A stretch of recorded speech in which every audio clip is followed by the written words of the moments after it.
Hello, it's Daryl here. We have a great show for you today. I know I can say that because I've already heard it. I know what happens. It's Taylor and I talking to official referee consultant to the Total Soccer Show, Scott Zawadzki. We're going to ask Scott all kinds of listener questions. Ask the Ref is what this show should be titled. And the important lesson I learned from this... Oh, it's Taylor. Hello. Yeah, hello. The important lesson I learned is that if you yell at a referee, they do not forget it. I knew this already. Yeah, you're going to hear about a run-in Taylor had with a certain referee who was in the studio. Yes. Today's show is sponsored by Fuji. If you have not heard of Fuji before, then you haven't been listening to the Total Soccer Show. They sponsored us way back in 2016. They're back sponsoring us again right now. What's Fuji, Taylor? Fuji is the game that combines squash and soccer using the highly engineered rebounder. You basically hit the ball against the net. You try to put it back into the court for your opponent to attempt to do the same. Although when Daryl and I play, it tends to be me who hits it back in and then Daryl who loses the point. That is not true. It's the other way around. Sometimes we have good long rallies as well. I genuinely can't remember who has the better record right now, but I think you've won more of the video ones at least. I think I perform better when the camera is on, and therefore my performances on YouTube probably gives me more points than you. But I think genuinely the amount of times we've played, you've beaten me more regularly. I'm just going to go ahead and point out the fact that Daryl is the one who edits the videos. Make of that what you will. If you would like your own Fuji rebounder... Why was it like sunset when you guys started playing, but suddenly it's broad daylight? Daryl's editing, that's why. I will let the position of the sun speak for itself. You can go and watch and see that is not true. I'm being smeared. I'm being smeared in the pre-roll by my co-host. Yes. If you'd like your own Fuji rebounder, Fuji are running a special for the holidays. You can get an extra $20.17 off the already discounted Fuji rebounder at playfuji.com. Link will be in the show notes. Use the code TSS2017, TSS 2017 for the discount on the Fuji rebounder. All right, on to the show. Here's our conversation with Scott. But first, some drum clicks.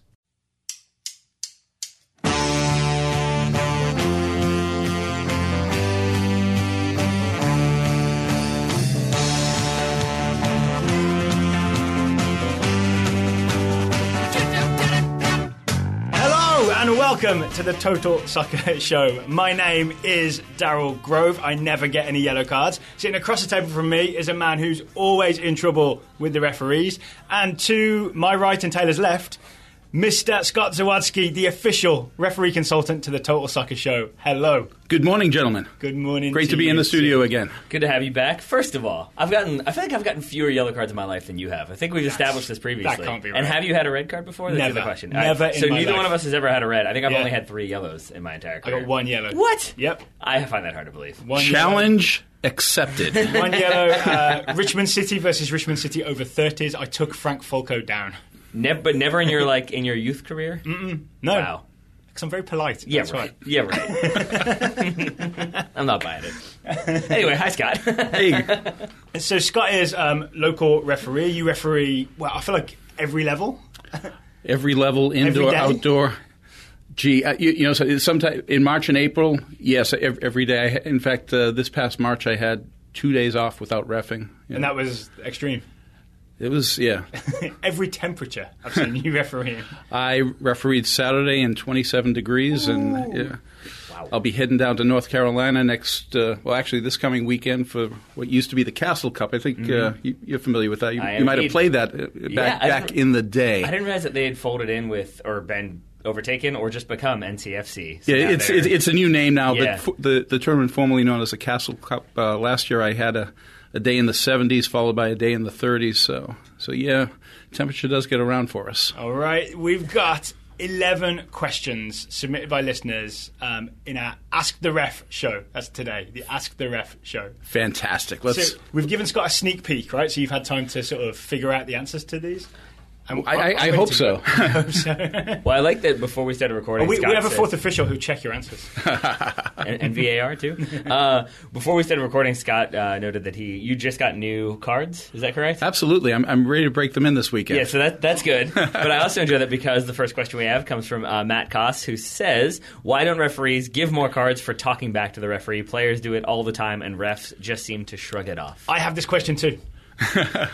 Basically, it's because we need players to play the game, and if we if we threw a yellow card every time somebody said something back to us. Of course, there are times that those cards do need to come out when things get excessive. But you guys have played. You know that this is a game with a lot of passion involved, and 9 times out of 10, you feel you received a knock that that should have been called one way or the other. You got to say a word or two to the referee. The referee says, no, we're done, and as long as you have the understanding, then we're good to go. We don't want to get the games down to 7v7 at the end, which if every time somebody looked at me the wrong way, that's kind of what would happen. Isn't there an argument there that you could, if you really were set the standard early of you talk to me, I'm going to show you a yellow. Like if you talk aggressively to me or argue with me, I'm going to show you a yellow. You would think that, wouldn't you? Yeah, and then it just ends it early. Yeah. Law and order. No, it doesn't. Something happens. The adrenaline rush, fills up in a player, and it all just comes out. Most of the time, you want to just let that. If you're an experienced ref and you've been through it, and you've built up a little bit of armor, just want let the player have his little say. As long as you can control it, it doesn't get out of hand. Just say, hey, come on, I don't want to caution you. Mm-hmm. Let's contain yourself. Where's the line? Where's the line in the grass that you draw for what players? Well, I'll tell you what. If somebody gets personal. Okay. Yeah. If somebody gets personal, they question your prescription. Your glasses prescription. That's happened. If they question my integrity.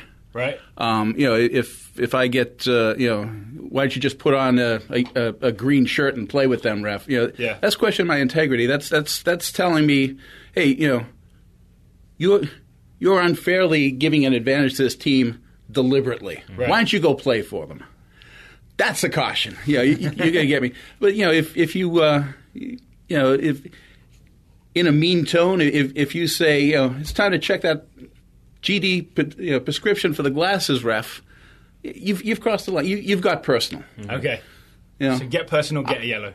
I'll take a little bit of the fat stuff because I can't really defend that. but not the glasses. That makes sense. But I imagine that is the thing where because we've talked about this before with I think 2 seasons ago in the Premier League, they were really going to enforce the rule that if you crowd the referee, it's an automatic yellow for everybody who does it. How'd that work out for them? Yeah, it feels like that fell off immediately because I think on the surface it seems like, you give the yellow, that stamps it out right away. But I imagine that if you give a yellow to Daryl for saying something, and then I say, oh, nice work, ref, and you don't give me a yellow, then Daryl's team is going to let you hear about it, and then it becomes a whole thing where you think you've stamped it out, but really you've actually just made it worse because now everybody's angry that this guy didn't get a card and that guy did get a card. You'd be surprised how many rules or how many directions from leagues that happens to.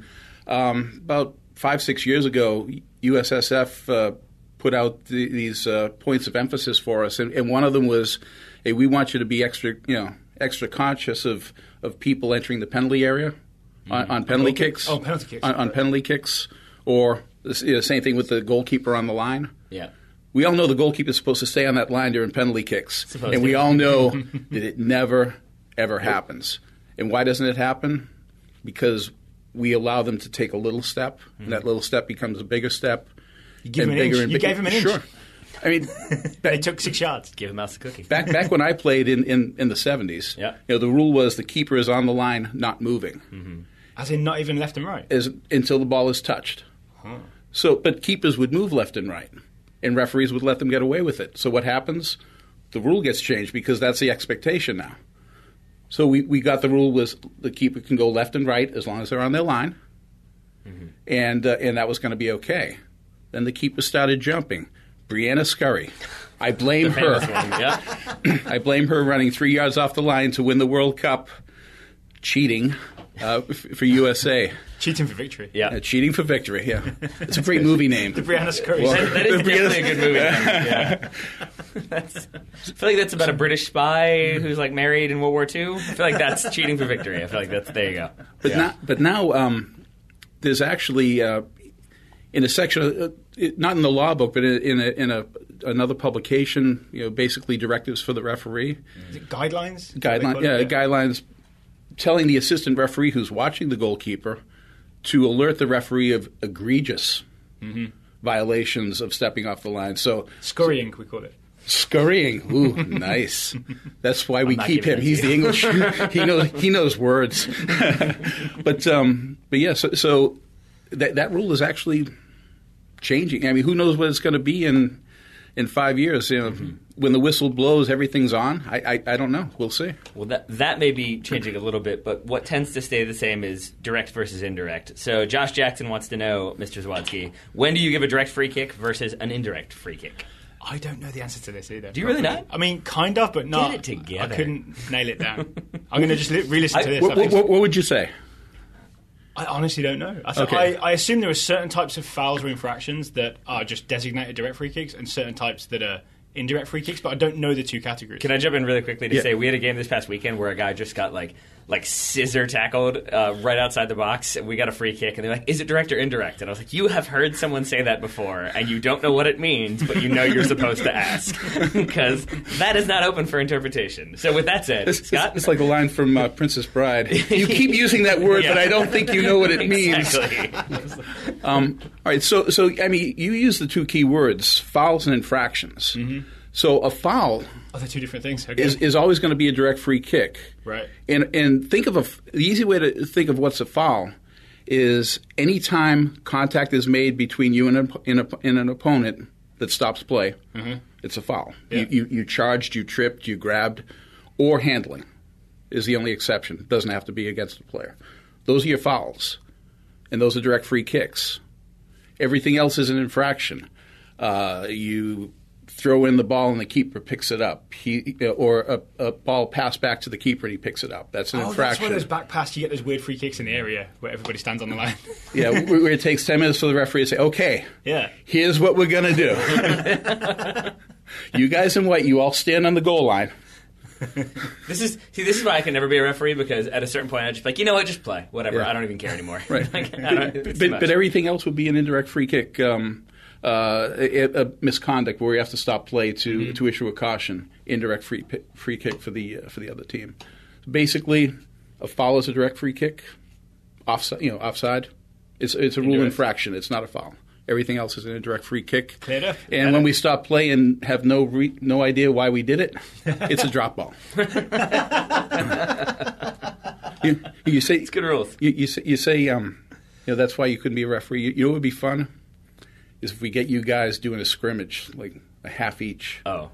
I think Daryl. I don't know. I genuinely don't know who would be a better referee between the two of us, because I think you're more laid back than I am. We could use the comm systems. Okay.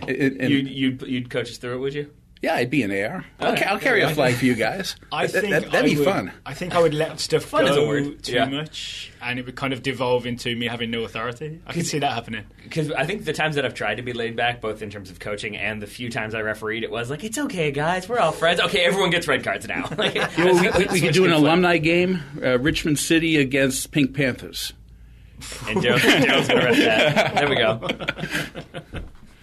An old local rivalry. That would be an interesting challenge, though. I'm not going. We're not saying. Yeah, exactly. We're not saying yes, but we're not saying. Yeah, there we go. Not but no. We're probably busy that day. What we've stumbled upon is that when my wife wants to confuse me, she just goes straight to double negatives, because it is I'm going to say one of my several Achilles heels. I don't know if that's how that worked exactly, but there you go. More questions, Daryl Grove? Yeah, James Pearson wants to know. Oh, this is a good one. If you're in the centre circle and something happens on the touchline, do you let the assistant make the call? Basically, how much leash do you give the AR to make decisions? See, now I wonder if James is a local player and notices me being in the center circle a bit too much. It's an in-joke with referees that you ref in the center circle, meaning you just don't move. Yeah. But depending on how much you trust your AR, if I'm working with ARs that I know, and I'll give them a lot of latitude. I'll just tell them, hey, anything you see that I didn't see, pop the flag up. I was talking about I actually bought a communication system. So when I do matches, oftentimes I'll have three-way communications so they can, if I'm out of position in there, they see. I can ask them, you got something? You got something? Mm-hmm. And do you ever have those situations when, like, like if your AR says absolutely a handball for sure, and you say that didn't seem like a handball to me at all. Like, I mean, I know you tend to center referee makes that final decision, but what do you do in those moments where you are both like 100% on the opposite side? It's my call. If you're in the middle, if the final decision is on you. I try to make a verbal call, right away. If I see a ball hit an arm, you guys have seen me ref. I'm immediately yelling no. Try to get it out before 11 people yell handball, ref, handball. Yeah, and then there's probably a situation if you're slow to say anything, then the AR saying one thing or indicating one thing, and you're saying another thing, and then they can point to the AR and be like, no, but he says. Yeah, it's like going to mom and going to dad, right? A lot of times, we run into issues when the ARs don't have aren't using the proper procedure. For example, AR generally has first call on balls out of play on their half of the field. Okay. So when we're on the far end of the field, if I'm pointing one way and my AR 60 yards away is pointing another way, that does create chaos. People pointing to the AR, and I'm just telling, the AR's wrong. Let's do this, please. So to circle back, then, if you're far away, is it the assistant making that decision, and you're just kind of going off them? That makes sense, because I feel like that's what I've seen before. We work as a team. We work as a team, and we sink or swim. Is the secret answer that you shouldn't be far away? The secret answer is you shouldn't be far away. You should not be in the center circle when the play is close to the AR. Yeah. Ideally, a good 10 yards away from the ball for the center referee. Yeah. Except when you're over 55, then. All right, this raises. Sorry, Tyler. Well, maybe I don't think this raises the same question, but it raised a question for me, which is I think we talked about this last time that sometimes what we accept as being like the common explanation, like his studs were high, therefore it's a red card, is not what's in the rules. And I feel like a lot of times people think, if the referee doesn't see it, like that's the famous thing about the Zidane headbutt. Is that like, the ref didn't see it, so technically it shouldn't have been a red card? But I'm guessing that can't be the case, because if you don't see something but your AR, if Daryl Sucker punches me in the stomach, as he is wont to do, and you don't see it but the AR sees it, then that's going to be the AR saying, hey, that was a punch, red card. Absolutely. Yeah. Not just the ARs, but at higher levels, you have your fourth official, you have your goal line judges who actually have some communication with the referees for things that are happening right directly in front of them. So.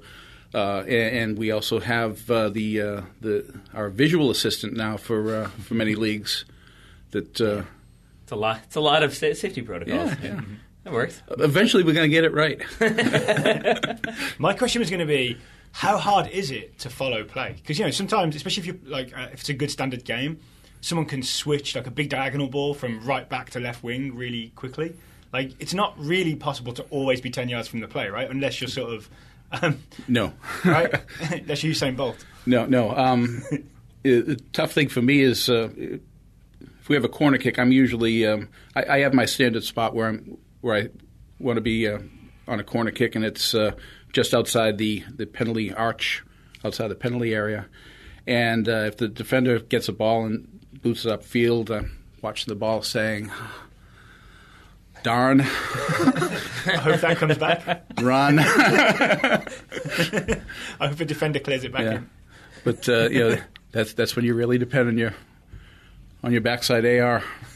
All right, well, we've talked about like specific rules. We've got a theoretical one coming from Andy Marr, who Andy says, Marr, you know Andy Marr, yeah, the Scottish Maldini with a beautiful beard. If you could referee a match involving one of the bad boys of soccer, past or present, where you give out yellow cards and red cards to them, and there's plenty of arguing, who would it be?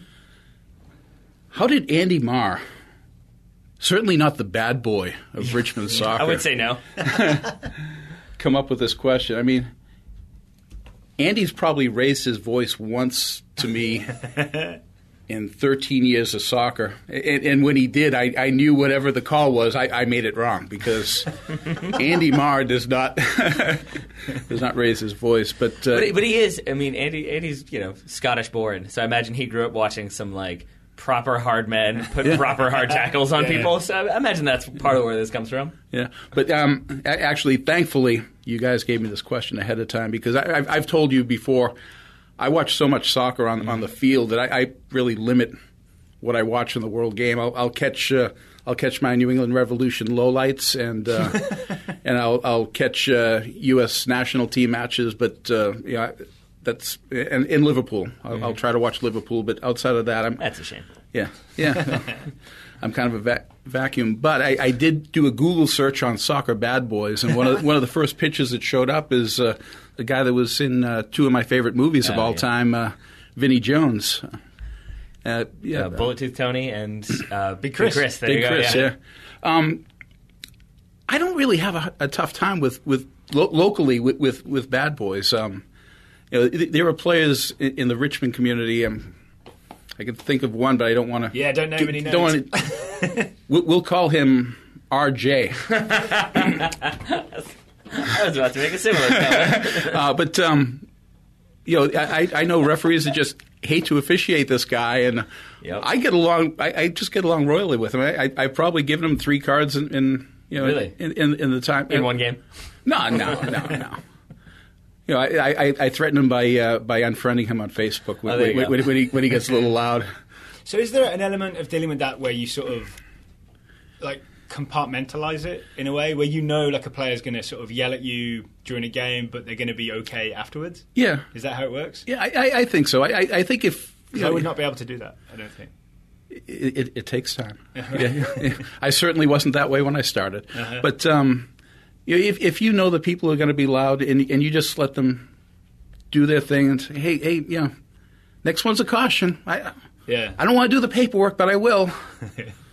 I know you know what a caution is because I see you on the disciplinary. So Daryl and I coach a team, and one of the things that we try to instill, Daryl succeeds more than I do, is the idea of don't talk back to the referee. There's no point. You're only going to either draw attention to yourself or throw your game off. Yeah. And I know that you guys aren't supposed to let what happens from one game to another bleed into things, but I do imagine that with a player like RJ, that if they have that reputation, as soon as they start going, there's probably that little voice in your head of oh, here we go. Do I need to stamp this down now? Do I need to deal with this? And it can sort of become reputation, whereas if Daryl never yells at the ref and has one game, or Andy Marr, as you said, when he gets mad in one game, that's sort of an outlier. Whereas for other players, it's oh, here we go, it's starting, I got to deal with it. Yeah, and it all depends on how much you can handle and how it affects the game. If there are players that have the reputation, everybody in the league knows they have the reputation. Yeah. And 9 times out of 10, it's not going to boil over because they know that's this guy. Mm-hmm. If an Andy started going off, everybody would know that the match is going downhill. Really, we have a fire show going on here because this guy never says a word. I couldn't even hear his. I didn't even know what his voice sounded like until today. That's awesome. So my argument for not yelling and stuff is mainly for the player themselves. Mm-hmm. Is to if you're just focused on arguing with the ref about a call that was 60 seconds ago, then there's a good chance the guy you're marking is sneaking in behind you and you're looking somewhere else. So it's about just don't worry about that because it's done, right? You can't. Referee's not going to be oh yeah, I'll wind back time and change that decision. I'll get my time machine out. It's in my other pocket. Yeah, you know what I'm saying? Yeah. And the other thing is, I genuinely feel like there's a chance that if you just harangue a referee, that you, for unconscious reasons or subconscious reasons, don't get future calls. Because you're in their bad books. It can happen. You mentioned the 60 seconds have passed. That's something that'll get you in the book. Going back to something that happened 2 or 3 minutes. If I know that you're not letting this go, you got to make them let it go. Yeah. All right. That all makes sense. Mm-hmm. Worth keeping in mind. But we'd show Vinnie Jones red cards, right? Yeah, I think so. No. We invite him out to tea afterwards and say. I feel like if you invited Vinnie Jones to tea, you're going to get a response. I feel like he's a lager sort of person. When he comes running over to me, I say, Vinnie, I thought you were going to ask me out for a beer at the local pub after. Yeah. You're angry with me? No.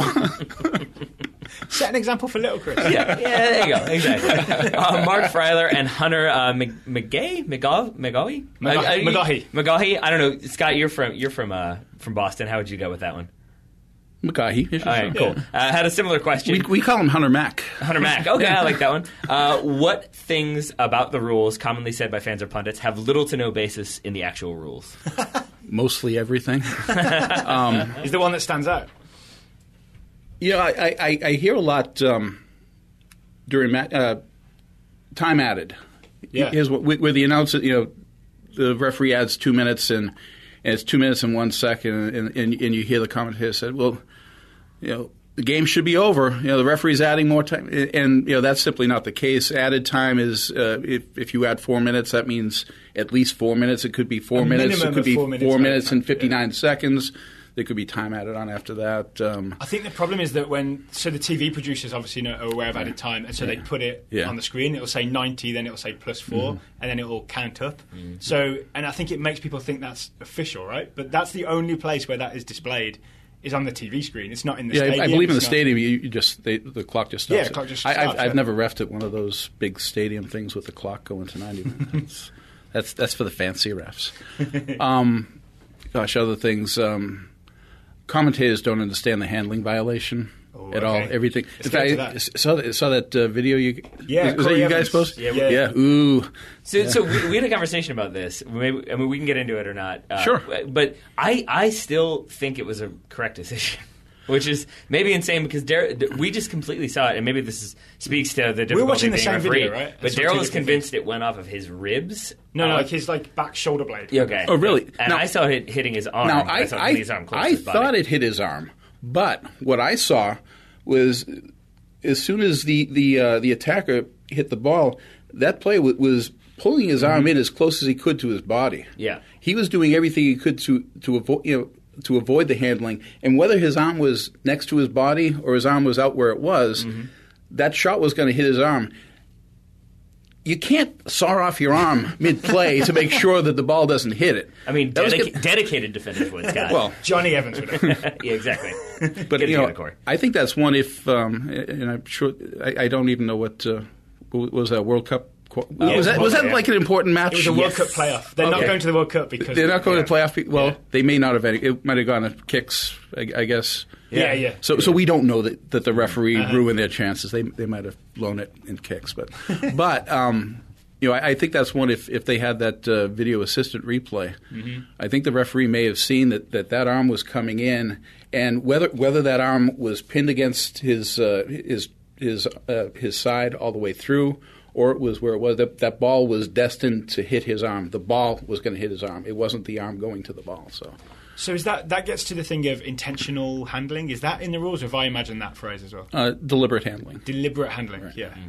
And that's a case of either deliberately putting your arm in some place where it's not supposed to be, or deliberately not moving your arm out of the way. Right. For instance,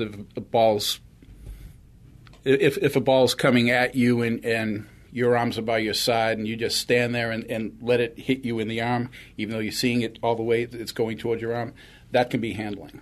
Because you should have moved it out of the way. You should have moved. You should have let the ball hit you with another body part. Right. So you can deliberately handle, or you can deliberately not avoid handling. Okay. You can deliberately not handle. And my brain hurts again. It seems like when it's fans or pundits or players talking about it, there's a lot of just like it either hit the hand or it didn't, and they just make that the judgment. And I almost feel like that would be simpler. Like if it hits you in the hand, then it's handball. That almost should be how the rules are, because then there's no room for debate. But don't you have to do something wrong to? Yes. To foul? Yeah, no, I could see me making this case. Maybe this gets implemented as a law, and then in the next game it goes out and it hits me in the hand accidentally, and I'm screaming about it wasn't deliberate. But a week ago I was fine. Yeah. Yeah, I feel like that's one of those things that this will fix the game forever, and it gets abandoned 2 weeks in because it's like, no, that was a terrible decision. But I'm saying I think that's how some people think it is. That it's either it hits you in the hand or it doesn't, and that's all they base it on. So how about we change the rule that you can't catch the ball and carry it, but everything else is fine. You can slap the ball with your arm and. Yeah, I like that. What could possibly go wrong? I've got long arms. I could benefit from that. There you go. Well, that was one of the first things that separated soccer from rugby was you can't carry the ball. Yeah. That and you can cover your shins. That was the big one. No, maybe that came later. More refereeing wisdom from Scott in just a moment, but first some advertising wisdom from Darryl and Taylor. Today's show is brought to you by Storelli. Storelli, if you've heard a Storelli ad before, they make all kinds of soccer equipment.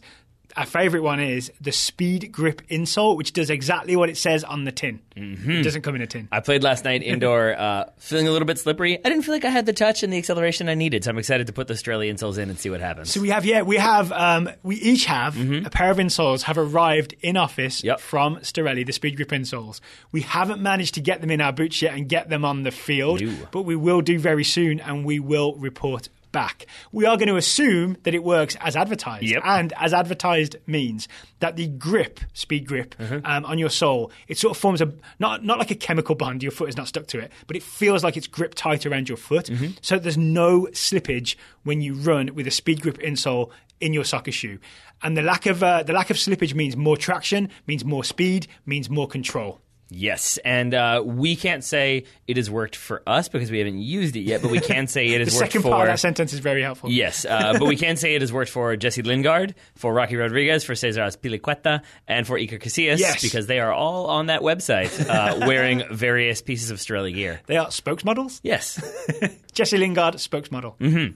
I think he'd go with that. That's fine. So if you do have that extra grip, the idea is that you gain... Like, you're not going to gain 3 seconds on your sprint, right? You don't turn into Usain Bolt. But you gain... Don't tell me my limitations. You gain milliseconds. And there may be a ball that in the past you didn't get to. You're wearing a speed grip. You may just get there first, and then you're in on goal. I mean, go on, what are you going to do? One-on-one with the keeper. That's a big part of it, though, because that millisecond can buy you 10 seconds. If you get that touch that you wouldn't have gotten before, then you've kind of beaten the defender now, and now you have more space. Now you have more opportunities. So it matters. That's why Inches in seconds, Daryl Grove, or milliseconds, as the case may be. That's why you got to slide some speed grip insoles into your soccer cleats. And if you would like to do that, you can get 20% off that order or any order on the website, I believe. How would one do that? You would use the promo code TSS at checkout to get 20% off. Anything at Strelly.com. It is good site-wide. So thank you to Strelly for sponsoring this episode of the Total Soccer Show. And now back to our conversation with Scott Zawadzki. Next question is from Nathan Petrie. Nathan wants to know, Taylor and Daryl talked about how signing up to referee can really help grow the game in the country. So, sidebar, we agree with that because we said it, but mostly people were asking sort of in the wake of the recent unpleasantness, the downfall. There's unpleasantness? What? USA v Trinidad. Yeah. We're asking in the wake of the World Cup. We get to sleep in during the World Cup. Yay! Silver linings. Thanks, God. Silver linings. One of the things we were saying about how to sort of help soccer in America is become a referee so that there can be more games happening. Like more referees means more games, means more soccer, means better players, right? Which is why Daryl and Taylor are going to sign up for the next referee course coming in early February. Pass. Well, Nathan think not. Nathan says, how do I do that? How do I become a referee? What kinds of certifications are there, and how do they work? Sure, and this is Nathan. Nathan Petrie. Well, Nathan, what I would suggest to you, and I don't know where you live, and in fact, if you send Total Soccer Show a private message about where you live, I might be able to help you out with getting some contacts. But what I would recommend is that you go to a local park where games are going on and just ask the referee who their assigners are. Assigners are the people that actually tell referees which matches to go to, and assigners are always looking for referees. Yeah. Is there always a shortage, always a scramble to be like, we need the extra guy? Good Lord, yes. I'll say to jump in real fast, I'd say we're also pretty lucky because at least CVSA almost always, unless something has gone wrong, has 3 referees. I've been in a lot of other leagues where it is you get one and you're thankful for that, and then that leads to lots of problems. I've had a lot of games in England that were refereed by subs from the teams because the referee just didn't show up. Not ideal. Certainly not ideal. But I would recommend that you go get a contact for an assigner. Assigners are going to know exactly how to hook you up to to get to the state administration website to find out when the referee and how to apply for and take the referee course. It's a 20 to 25 hour initial course, and there's a test at the end. Practical or theoretical? It's are you blind? And it's yes or no. And then do you need to get your prescription checked? Yes or no. Pretty direct questions. This happened on the field. What's the restart? I see. Things like that. How far does the defensive team have to fall back when there's a direct free kick? pretty straightforward things, and the answer to that is at least 10 yards. At least 10 yards. Well done. Well, we've learned that this season that it's a minimum of 10 yards because I think I'm assuming that's supposed to be to give a little bit of leeway in terms of the referees pacing it off. But we've also had some where they were like 20 yards away, and he's like, "No, it's a minimum. I can put you back as far as I want." Moved back you want to know what you did wrong? Talk to him. You set up the wall 5 yards away. Okay. Yeah. And the referee got it closer to 10 yards than you did, I bet. Do you know what I did do?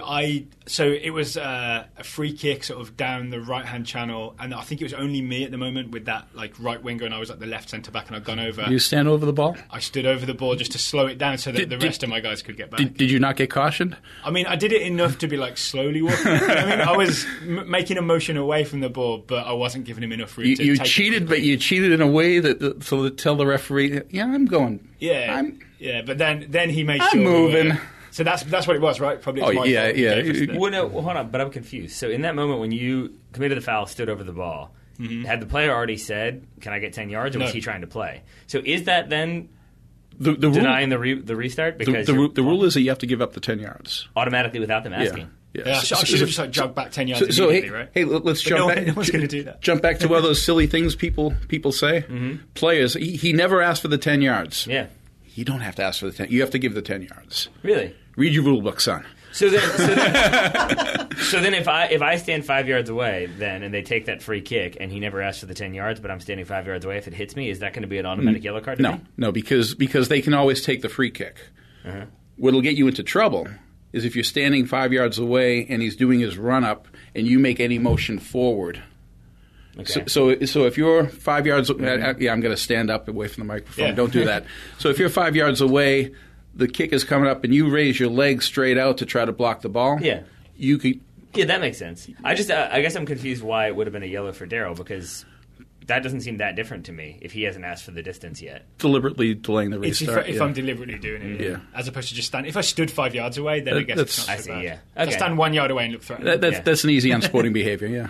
That is you've seen Lock, Stock, and Two Smoking Barrels. But I think that's the difference, though, is that I feel like professionals know how to, like Sergio Ramos, for example, knows that that's the time that you argue with the referee. Because even if you know that you've committed the foul, then it looks like you're just doing it, like yelling at the referee, but I'm standing over the ball while doing it. And so it looks like, I'm distracted, I'm so angry by your call. I didn't even think but really, of that. it's him disguising that he's blocking the ball. He's a clever one, Sergio Ramos. Or tying your shoe just to the left of the ball. Yeah. That's always a good one.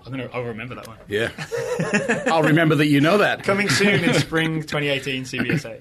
I think I've asked somebody like, "Hey, does that ball look messed up to you?" Like just to try to slow them down before. Head games, baby. Head games. Basketball. Yeah, why not? Alex King, moving on to another good question, says, "I live in Illinois and I just registered for the Illinois Soccer Referee Committee, the ISRC.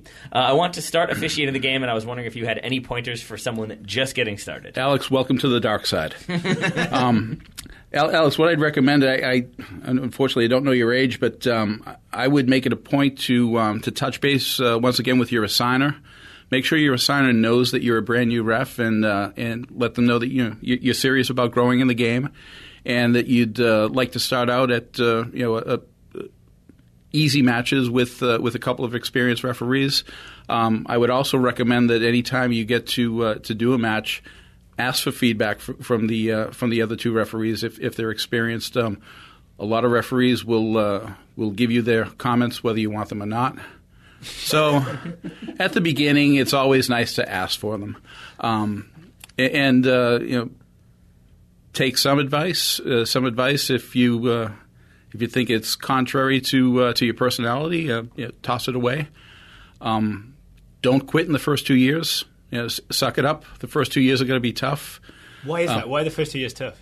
You just because you do make mistakes, and sometimes as much as we like to lambaste the parents for their behavior on the sideline, sometimes they're right, even though they should just be quiet and do nothing but applaud their children. But sometimes they have a point, and sometimes they just recognize that there are new referees out there, and some people are just mean. It's fresh blood for them. Right. Yeah.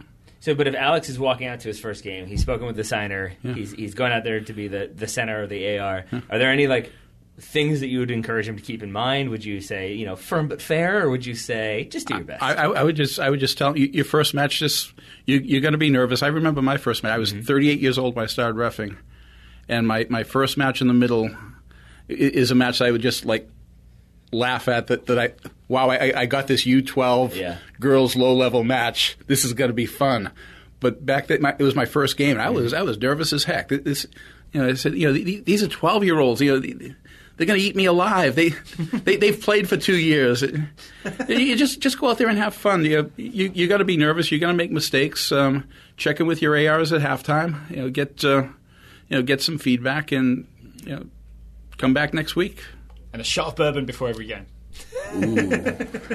I was joking. Only on very bad advice. Don't take that advice. Only when you're watching. That would be bad.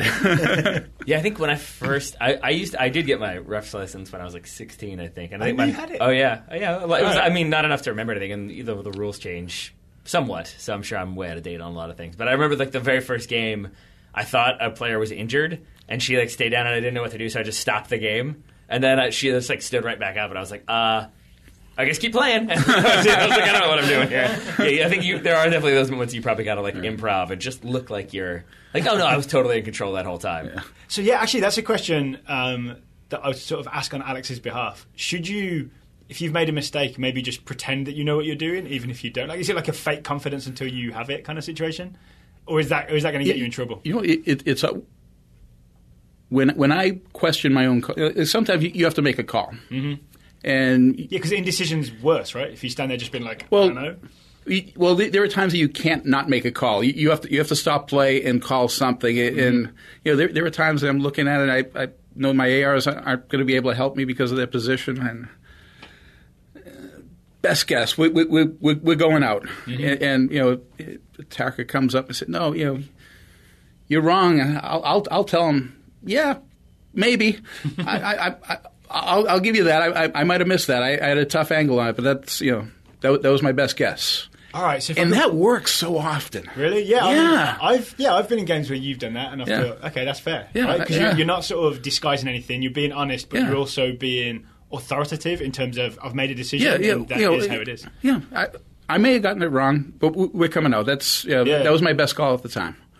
And then that's good advice. That is very good advice. And then for new referees, I'm also curious. Do you have a kind of line you try to toe with talking to the players? Because I feel like I've had some referees who talk a lot, and that can be good in terms of they can shut stuff down. But then it can also I've had referees make fun of players and be like, "Oh, we're gonna cry again, huh?" And I feel like at that point it's frustration boiled over. Some refs are stand-up comedians with 22 hecklers that they're just going to deal with all game. It's kind of entertaining. Well, but it's entertaining. But then it also that's the thing. And maybe this is me as a player. Well, we had the one a couple weeks ago when we had a guy saying ref, he's delaying the game, he's delaying game. And the referee was like, that's not a foul, that's not an infraction, that's nothing. And then I from across the field was like, but delaying the restart is, and he was like, well, that's not what he asked for. He asked for delaying, and at that point it's are we having a seminar here? What we're getting at. And again, it is sort of, we probably shouldn't be talking, but I do feel like sometimes referees can kind of talk a lot to help control the game, and sometimes it can go too far. A lot of it is the individual. Mm-hmm. You guys have seen me ref. I talk a lot. Yeah, I talk throughout the whole match, and that's a tool to keep things in control. I want players to know that they can talk to me. Mm-hmm. Ask me questions, I can talk to them, and we're going to have a fun match. There are some that don't have my personality, and want to, they want to be that talking ref, and they just do it wrong, and things are going to fall apart. Yep. There are times that you'd rather be, you might want to pull that referee aside, as a fellow referee, and say, you want to be the strong silent type now. Let's try this direction. I had one. I think we had one 2 weeks ago where the ref was just getting abused the entire game, and at one point he blew the whistle right next to my ear, and I was 100% jokingly. I turned around and I was like, "Is that a louder whistle than normal?" He's like, "I don't know. It's a normal whistle." And ran off, and I was like, "All right, he's not in the mood." He's trying to make a joke. Did not go over well. So there's definitely a line for players, I think. I mean, and there's a danger in being the ref that I am. In fact, last year, 2 years ago maybe. Ball moving. Oh yeah. Yeah. I got that. We had a situation with your team had a free kick against them. You Yeah. created a foul. And there was no argument with the foul. I like to think of it that way. We created a foul. Yeah. Yeah.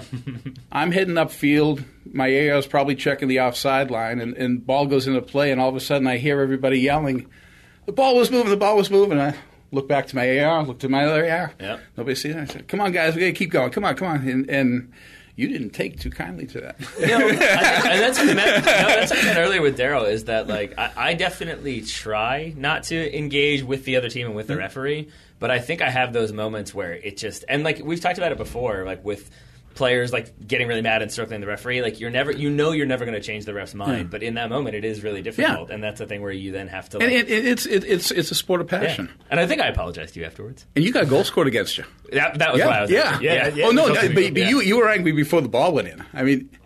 Yeah. I think it was when it went in. I think it escalated when it certainly escalated when the ball went in. Here's the thing that happened. So without going too deep into our team, I think we hadn't won a game that season yet, and there's a lot of new guys on our team, and we were sort of determined to win. And that passion that you showed to Scott, you continued through the rest of the game. I believe you scored another 2. I think I got 1 as well, and we won that game like 6-4. So what we're saying is yell at the referee, and that's the best way to do it. No, I'm saying you're welcome, Taylor. You're welcome. Take it out on the opposition. But it's like Scott was the catalyst for your performance. Yeah, and this is a different conversation, but like it is just sort of in those moments of. Like we were playing a team, the team that we were talking about off air, and they said that one of our players like punched a guy, and that absolutely had not happened. And in the moment, it's not useful because the referee's dealing with something. But I have this like in my mind, it's like I'm the organizer of this team. I know he didn't do that. Like, my word is valuable, even though it's absolutely not valuable. But you just feel like, no, I need to be there because my guy didn't do that, and I want to protect my guy. But then, to the referee, you're just another guy screaming at him. And so there is that sort of, it's really difficult to pull yourself out of yourself and be like, hey, quit being a jackass. Well, this leads us to our next question. There you go. From Joel Cameron. Joel wants to know, does a player's behaviour on the field, like talking back, arguing with other players, cursing, etc., affect how you make calls involving that player? I kind of hinted at this earlier. No, of course it does, Joel. I think I mentioned earlier that I think it's maybe an unconscious or subconscious thing. Like, you're not really aware of it, but you think that's a bad guy, so probably he meant that tackle. It's not so much an unconscious thing. It's a build-up. You know, you see certain disrespect of the game. You know, from a player. Not just the ref, but of the whole game. Of the whole game. Yeah. I'll give you an example. A couple of weeks ago, I had a situation where there was a foul called. And the player who fouled, first thing he did was took the ball and flipped it up towards, kind of hard towards the kicker's chest after he had placed the ball down. So then we're, backing him off the required distance, and he stopped halfway, decided he was going to stay there for a while. Finally got him back 10 yards. And when the kick was taken, he put the foot out, blocked and I gave a restart, which I would never do. If the player's 10 yards back, that's really a ticky-tacky thing to call a foul for. But it was legitimate. Yeah. And since he was showing me disrespect to the game, he's going to get that call now. 20 minutes later, same thing happened with the other team. No foul call. So the guy comes running to me, and I said, hey, you got it because you disrespected the game. You didn't follow my instruction. Yeah. You showed me you wanted the card. You showed me you wanted the call. So other little things you look for. You see players with that take a hard challenge, put somebody down, fouls called. I want to see that guy. Help him out, make sure he's okay. If I see a hard foul and it's one of those things, I'm thinking, is that a foul or is that a caution? And I see the guy, if I have any question, I see the guy help him up, say, hey, you all right? Yeah. It's an easy no card for me. Right, because it helps contextualize what just happened. If I see the guy walking back saying, oh, come on, that was nothing. Oh, yeah. Into the bucket. All right. We have a winner. We're just going to pencil your name in. But what about the guys who are sort of like complaining the entire game? Does it become a boy who cried wolf situation when then at the end of the game they're screaming, no, that was absolutely a penalty, or that was absolutely this, and you're like, well, you've been complaining the whole game. Yeah, I would never say you've been complaining the whole game, because that puts the game into a bit of disrepute. And saying I'm just ignoring your the fact that was a penalty because you've been a little whining brat for 85 minutes. Right, so it's never a big deliberate decision, but it's the marginal things that could tip either way. Yeah. All right. So we talked about, I believe, time added on a moment ago, but we're going to go back to it because Eric Haglund asks, could you explain what criteria applies when deciding how much stoppage time to add, how much is by the book, and how much is at the referee's discretion? Are there possible reforms that could make these decisions more transparent? Eric, if you find out, please let me know because I've watched the most recent World Cup when we were actually playing. Remember that one? Yeah. Yes. Yeah. Okay. I actually made it a point to track stoppage time, including the hydration breaks that they gave, times when the substitutes, and I was I tracked it on a stopwatch, and one game I was 5 minutes for stoppage for added time, and the referee gave 2. When those hydration breaks by themselves are 2 minutes. So I don't know what they're doing at the at the upper levels, but the things we look for added time, the biggest one is injuries. To take care of an injured player. Is it like for like? Are you sort of like, all right, this injury took 1 minute and 40 seconds, therefore I'm adding 1 minute and 40 seconds, like from the moment she went down to the moment she gets up? If I did what I should be doing, I would do that. Right. Okay. Yeah. It's a lot of guesswork in the grassroots game. It's a lot of guesswork. And what's the methodology? Yeah, but that makes total sense because like. You're tracking like, okay, this player's down. She needs treatment. I need to make sure everybody's set up. I need so you're gonna look at your watch. I'm assuming and be like, that was like a minute and a half when it might have been 3 minutes, but to you it's like, I can't really remember. Whatever. So there's no like separate spreadsheet where you're sort of tracking each second. It's more just like, is it a mental calculation? Actually, I have a watch that I can hit a button and it'll add stoppage time for me. So then there's no excuses. I see. Okay. Yeah, and there's no excuse for me. Now, if you're in a local CVS say match and it's 6-0 and it's hot, yeah, and there was an injury, and the team that's behind is already saying you can stop the game whenever you want. We're not going to add that 3 minutes time for injury, but certainly when it's required for the good of the match. Yeah. That's what they're really concerned about. We want to give the match the full consideration of time. Yeah. But things like injury, excessive goal celebrations, stuff that you would get locally. The one good game ball gets lost in the woods. That tends to happen. Cautions, time waiting for a red carded player to leave the area. We had. Yesterday we had a player that took a good 7 minutes to. Oh, yeah, that's kind of him. Yeah, that team. Yeah. Slow work. What about the other part of Eric's question? Are there any reforms that could make these decisions more transparent? And I wonder if Eric actually knows that there's talk of reforms, but I don't know if you guys have seen word of it, but there is talk by the IFAB, which is the governing body that creates the rules. Yeah. Oh, is this the play fair reforms they were talking about? Yeah, but they're thinking about changing the whole dynamics of the timing of soccer, where you're playing. I guess they've done studies where there's actually 30 minutes of play per half, and going to stop time. Where the referee's watch would be connected with the stadium clock, and you're actually doing a stoppage when the ball goes out.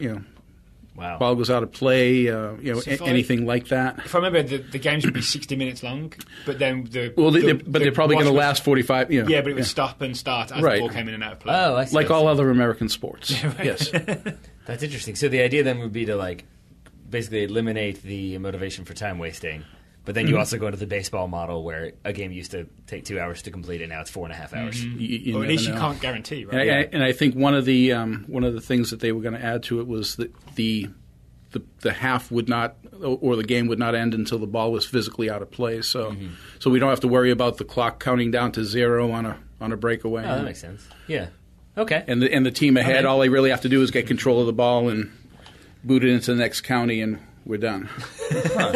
That's always weird with the rule changes, because I feel like I still have this idea. Like, I think about this with jerseys. This is the analogy I'm going to use, where I look at jerseys and I'm like, oh, that's like the height of fashion. I can totally understand. Like, we're never going to improve jersey technology. And then 10 years later, you look at those jerseys and you're like, those are ridiculous. Like, how do we ever think that was? And I feel like the same thing with rules, where it's in my mind, it's like, nope, 90 minutes, never going to change. But in reality, there are definitely ways that you could make the game function better that would kind of drastically change it, that seem sort of insane. Mm-hmm. So I guess what I'm saying is I'm down. Let's do it. 30-minute games. 30-minute halves. Speaking about jerseys, have you noticed the referees have these bright new jerseys lately? I feel like I've seen a lot more green than I used to, or like that kind of like bright electric green. They're getting rid of, they're decommissioning all of the jerseys that we've had for the last 8 years or so. So yellow and black? black? This year, no. They're not that nice to us. Okay. Referees have 5 colors. We have yellow, black, green, blue, and red. About $60 a piece, long sleeve, short sleeve. Yeah. And all of our old jerseys are being decommissioned this year. So next year, if you're a referee that works a lot of matches, you're popping $600 into new jerseys. That's kind of them. Yeah. Tax deductible? Why are they doing that? To make us look cuter. So what's the new look going to be? I could show you. It's I'm sure you've seen it. If you looked at a picture of it, you would see it. It's we've got a zipper as opposed to buttons, and nice Velcro tabs on our shirt pockets. Interesting. All right, and a hologram watch, so you can rewatch games. That too. Yeah. I had a minor question. We keep saying rules. I know some people are really specific about whether it's the rules of the game or the laws of the game. Do you care either way? I don't. It's like handling and handball. It's the center line, the 50-yard line, the halfway line. So it's officially laws, but you can say either way. They're laws, yeah sure. All right. We are not going to caution you for saying rules. 2 more questions to get to. First up is Luis Montalvo. Ooh, as a 6-foot person, I'm interested in this. There we go. On 50-50 balls, does the size of the player affect a ref's view on whether a foul was or was not committed? So what do you want to get? You think Luis is a big guy or a small guy? Yes, I'm going to guess. I'm going to guess he's a little bit muscular. I'm going to say so, yes. Right. I feel like this is a plight of the big man. Because I can say I feel like I've got fouls called against me when my only crime was like just being bigger than the guy I was challenging. For quite a while, when I was a early ref, it's just a natural thing that you see somebody going tumbling down to blow the whistle and call the foul, and it did take me a while to look at things a little clearer and say that this is just physics, people. And that's what I tell the smaller person who's whining that he was shellacked, into the next county. I said, you didn't lose that because he drove you down. You lost that because of physics. You got to work on those weights, son. But how much does the vertical jump factor into this? Because I feel like a lot of times I see players complain about this when they do win the header cleanly and like hit the smaller person over. But a lot of time that's because they're coming in at an angle or they're coming in like full force to win that header. Well, if you're coming, let's call it the right of way. The right of way is to the player who's going straight up. Right. So if and that's something that you might hear experienced referees when they see the ball coming down. We're going to yell, "Straight up, boys! Straight up!" Yep. We want to see you going straight up, not in an. And if you go in an angle. And take the person jumping straight up off his center line, we're probably going to call a foul there. All right. I have a separate question, actually. I'm not sure how this relates, but in my mind it does.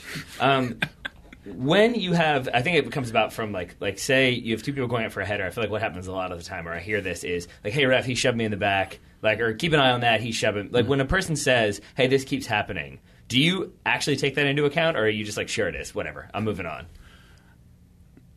I'll come back and I'll if most of the time it's legal play. Pushing is one of those things, and I've told this to players. Pushing in of itself is not a foul. It has to be of a certain criteria: careless, reckless, which would be a caution, or excessive force, which could be a send off. So the laws of the game, they allow pushing. Pushing happens, folks, and that's another thing that the parents on the sideline. She's pushing my daughter. She says, yeah. Push her back. Don't do that. She doesn't know how. But pushing it of itself is legal as long as it's done the right way. You know, for example, if you're shielding a ball out to touch, and the player's trying to get through you, those little pushes in the back trying to knock you off your line, that's all legal as long as it doesn't go to the next level. You know, I see. Full extension. I have a similar question. This is a thing that happens to me probably once a season. I'll be playing against someone. I'm a defender. So I win the ball off a striker, and then I'll take a couple of touches and then play it out. And then after I've played it out, the ball's downfield, everyone's paying attention to the ball. I'll get a kick from the striker afterwards, like a revenge kick. Like when nobody's looking? Yeah, because everybody's looking where the ball's going. And this guy's just going to kick me afterwards. And I never know, should I bring that? If I brought that to the ref's attention, is there anything that can be done afterwards if nobody's seen it? Now, what's my best course of action there? Now, see, if you have a team of referees that are doing their job, the trail ref will probably see that because, if you're I would assume you'd be at the back of the play if you were kicking it up. So they'd be even with you and be able to see that. So like an AR should see that. AR should see that and communicate with the referee that that's going on. At least we have a talk with them saying, hey, let's not go in late. But if no one sees it at the moment, there's really nothing. There's nothing I can do, right? Yeah. Good to know. Yeah, just kick back. What you don't want, as a referee, is to be looking back downfield to see, is Darryl going to be okay? And then hear from behind you, "Hey, ref!" Right. And turn around and see that fight breaking out. Yeah. I just need you to look everywhere at once. Yeah, that's all we need. I genuinely feel like maybe the answer is it seems like the worst thing you could possibly do, but I feel rearview mirrors. I feel like the answer is scream really loud. Oh, I genuinely think that if he kicks you and you yell loudly and go down, at the very least, I imagine if you stay down, it's like, oh, I got to at least pay attention to what's going on here. Yellow for simulation, right? I mean, not if he's actually kicked you. It's tough because you have that feeling of I just got to soldier on, whatever. I don't want to let him see me bleed, but maybe sometimes you got to draw attention. What I'm not going to do is retaliate, right? Because that's that's when you always get caught. Yeah. And that's another. Player comes to me and says, "Hey, you got to watch what's going on," and I start paying attention. The first thing I see is the little elbow in the ribs trying to get him back. Dude, you told me to watch, and I watched, and you know what happened? Yellow card happened. That is genuinely when I blow kisses. Is that right? That's the best way to react and continue the physicality. Then eventually they'll get called for. I make a mental note to definitely win the ball next time. That's a good one, right? Yeah. Is that quote unquote definitely? Yeah, just an extra 10%. Make sure. Yeah. All right. Well, speaking of maybe things that could be considered makeup calls or makeup fouls. This is a question we always get, and it's always interesting to watch Scott try and answer. Yeah, it's always interesting to watch Scott wink into a microphone. Steve Renard says, do referees consciously make makeup calls or non-calls during the course of a game? Can you explain this whole concept of it's makeup very foreign, yeah. call? I mean, so I guess because it can be varying things. It can be like, oh, I feel bad because maybe I got that one wrong versus, oh, maybe that shouldn't have been a penalty, but I'm calling it a penalty, but now the same thing's happening again. I'm going to call that one a penalty too. You know what you wouldn't do? You wouldn't consciously make a bad call to make up for the fact that somebody told you made a bad call against them earlier in the game. Maybe a never-ending cycle. Right? You know how I told you sometimes you have to guess? Yeah. You know in basketball they have the possession arrow? Yeah. I keep a possession arrow in my head. And if I'm have something 50-50 and I don't know what I'm supposed to call and my ARs can't help me, I get that possession arrow going back and forth. So not really a makeup call. Yeah, but I'm keeping it fair inside my head, those calls that I don't know what happened there, but we're going in this direction because and when the player argues, I say, hey, I gave you the last one that I didn't know. So and it works. The marginal call. Yeah, but I think we've talked about this. I think we talked about this last time, but I can't remember, so I'm going to ask again. Do you have those moments where, say it is a team that's been complaining the whole time, and they're getting really vocal, they're getting maybe a little bit frustrated? Do you ever have that one where it's like, oh, I got to make another call, and I know they're going to be angry again? I'm not saying do not make it, but just more so, do you have that moment of oh, this is going to make them annoyed? But here we go, tweet. What do you do in those situations? Yeah, and that's a trap that's kind of tough to get out of. But you need to make the calls that got to keep the game safe. Yeah. What a referee would do as far as game management goes in a situation like that is look for a non-threatening foul to give the other team. Yeah. Little shirt grab, tweet. There you go. You can't tell me I'm calling everything. Yeah. There. Mm-hmm. Yeah, and so I feel like it's a balancing act. Yeah. You want to keep the game safe. You want to make it enjoyable for the team that's getting fouled all the time. So you want to keep them safe. You also don't want the team that's doing the fouling to get so abusive verbally, that nobody's having fun. So there's a lot of game management going on there where you might make a call for them that, normally this game does that call doesn't even belong in this game, but nobody wants to hear them yell again. So let's give you this call in the defensive third going out. No, yeah, I mean that makes sense because I feel like people want it to be it's cut and dry, it's black and white, it's definitely a foul, and therefore you call it this way. But I imagine it's not. In the same way that like policing can be, there's a gray area. Like, is there a bottle of booze in that bag? Maybe, but whatever. It's not worth my time. I've got other stuff to deal with. Or like, is littering illegal? Yes, but am I going to write this citation? Probably not, unless there's a situation that merits it. Maybe that's the equivalent of like, this team is complaining a lot, so I'm going to write the other team a ticket for littering. Yeah, I mean, you're certainly not going to do something to the detriment of the game. You wouldn't call that, and let's call it a makeup foul, but it's really a game management foul. You're not going to call that in a place where you're giving a free kick, toward goal, but something to appease. Yeah, that makes sense. The bad guys.